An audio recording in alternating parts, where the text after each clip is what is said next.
Shalom. Before I begin this video, first and foremost, I want to give all praise, honor, and glory to Yahweh, Bahashem Yahweh Shai, Bahashem Kodash. Double honors to the apostles and the elders of Great Millstone that continue to rule very well to this very day. That is continually feeding the flock through the spirit and power of Yahweh, Bahashem Yahweh Shai. And also Shalom to the hopefully elect that is also plowing in his work, just giving you due diligence to make your calling and election sure in faith and truth and sincerity and all charity. Now, the topic of this video is going to be entitled The Accuser of Our Brethren. And of course, if the Spirit has me to title this video in a different way, then I'm going to move according to the Spirit.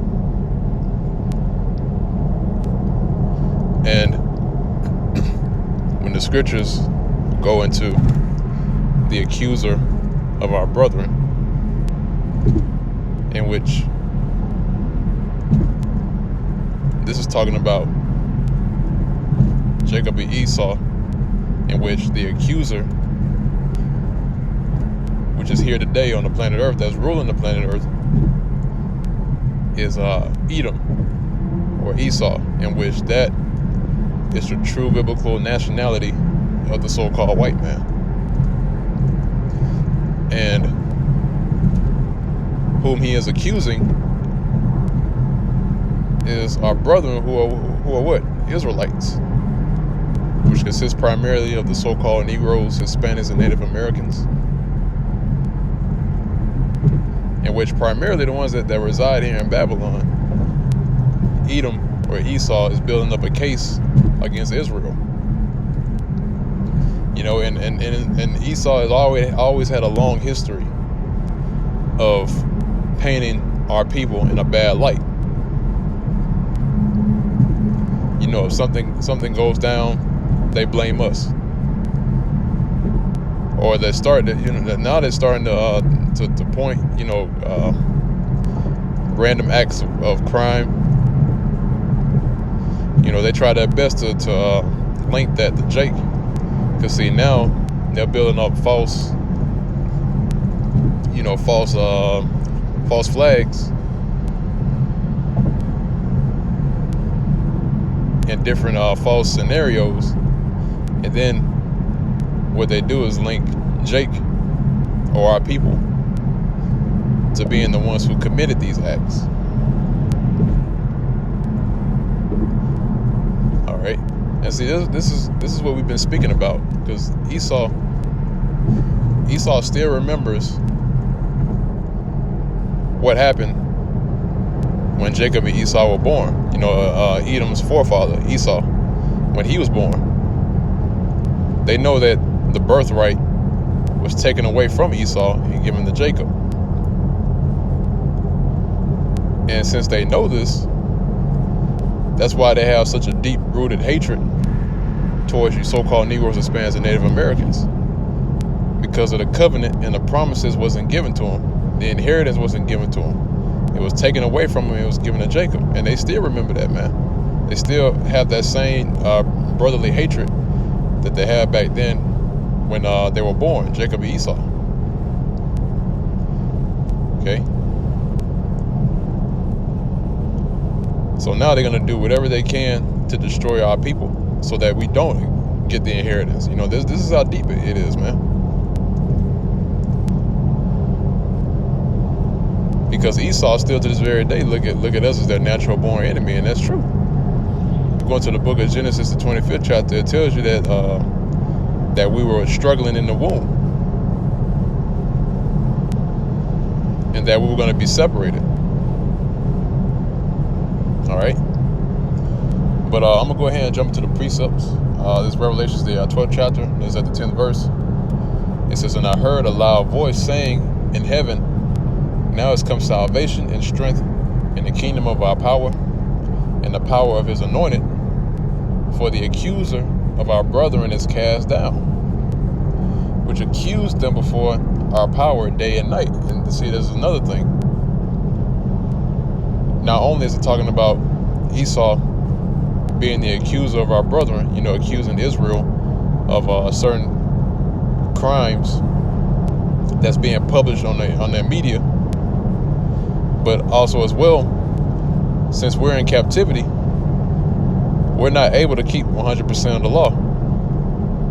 And what Esau has done within the media is perpetuate an image that's geared towards our people, to have them go off and to have them not serve Yahweh Ba'ashem Yahushai. And they see this, and they have appointed priests, in particular the high priest of Esau on the left hand side, that goes before the Most High and tells them what we're doing. But see, they they think that the Lord is hearing them, though. The Most High is not stupid, man. He knows what Esau is doing. All right. And the Most High knew that Esau was going to do this. That's why it was written that the accuser of our brother is going to be cast down. So of course, Esau is going to be apt to do that because it's prophecy. All right. Also to let you know who the wicked is, man. So that's why it says the accuser of our brethren is thrown down, and which accuse us before the Most High day and night. And they continually keep going back to the Lord and telling the Most High what we've been doing and how we're going off, just in the hopes of them receiving the birthright, in which that also goes to show you that this is the nation of Edom, right? The so-called white man. Because who else will be doing this? I'm about to bring it out. So who else will be doing these things? Especially concerning our people, or doing these things against our people. Accusing them for certain acts and for not being able to keep the words of Yahweh Ba'ashem Yahushua to the fullness.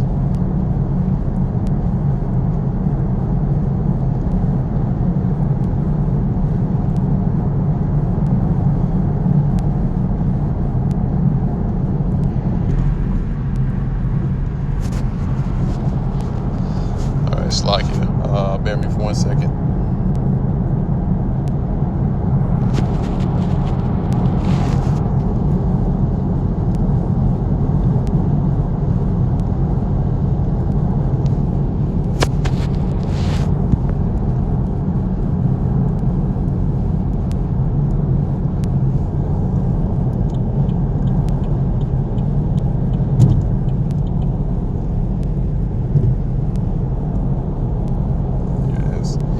Hebrews, the 12th chapter, is at the 16th verse. It says, "Lest there be any fornicator or profane person as Esau, who for one morsel of meat sold his birthright. For you know that afterward, when he would have inherited the blessing," right? And this is going to the history of the supplanting of Esau. All right, and that's why Jacob was given that name, Jacob. All right, which is in the Hebrew is Yaiquab, and that word means supplant. Okay, to trick. Because we read the story, Jacob supplanted his brother Esau for the blessing. All right, and that was done through the Spirit.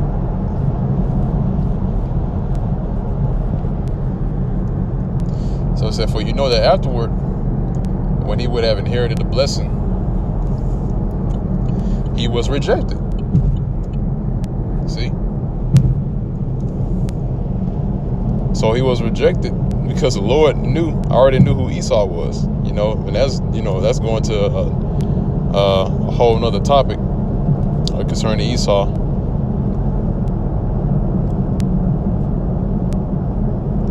There's a reason why he was rejected. Okay? Because the Lord knew who Esau was. And now you're seeing what Esau has become. The Lord groomed up Esau to play the role of the wicked. All right, that's why his blessing was given as the sword. Okay. It says, for he found no place of repentance, though he sought it carefully with tears. So they know about scriptures like these. They know that they are who they are. They are Edom. They're the nation of Edom, and they're come from the stock of Esau. But what they don't realize is that when they do certain things like this, like I read earlier, and when they accuse our brethren, that's showing them, that's goes to show you that they're seeking repentance carefully with tears. Okay? Especially when we call them out and tell them who they are and tell them their nationality.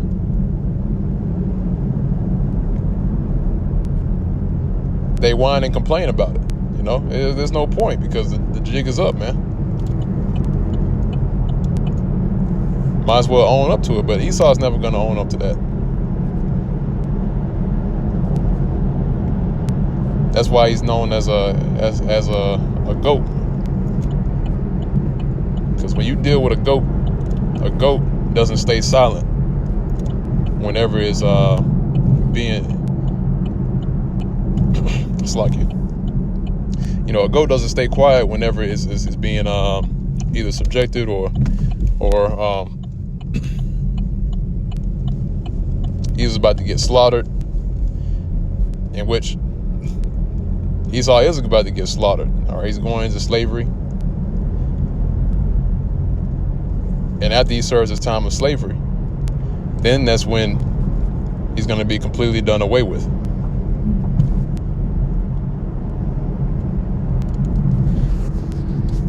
All right, now I'm gonna grab this last precept. Coming up to my job here. Second Ezra, the 16th chapter, and this is at the 70th verse. It says, "For there shall be in every place and in the next cities a great insurrection upon those that fear the Lord." And that's why Esau has been building up cases like a recent case concerning this little girl. Last name they call her Cupcake, and you already know that that's a ploy, man. Because there's no way on God's green earth that somebody would be given a name as a Cupcake. That was all set up, man. All right, and the way that it went down, and you know, just the scenario and the things that transpired, you know, it doesn't make sense if you really go into the dynamics of what happened. And look at how it transpired and what they came across. You know, it shows you that this was a set up, man. All right, and actually, brother that's with our camp actually know the person who was accused. You know, and his woman knows him too, and they know that he wouldn't do certain acts like that. All right, you know, he's not that type of person. But he was used as a scapegoat. All right, or he was used as the target to put the blame on, you know. But once again, that's Esau. All right, so it's going to be that great insurrection upon those that fear the Lord, and those that fear the Lord is talking about our people Israel. Okay. So they shall be like madmen, sparing none, but still spoiling and destroying those that fear the Lord. For they shall waste and take away their goods and cast them out of their houses. Then shall they be known who are my chosen, and they shall be tried as the gold in the fire. Right, and that's the time of Jacob's trouble. That's when we're going to be really tested, because that's also known as the hour of temptation. Because that's definitely when they're going to try to mandate the chip. All right. Especially in times of calamity, in times of emergency, that's what it's going to come down to.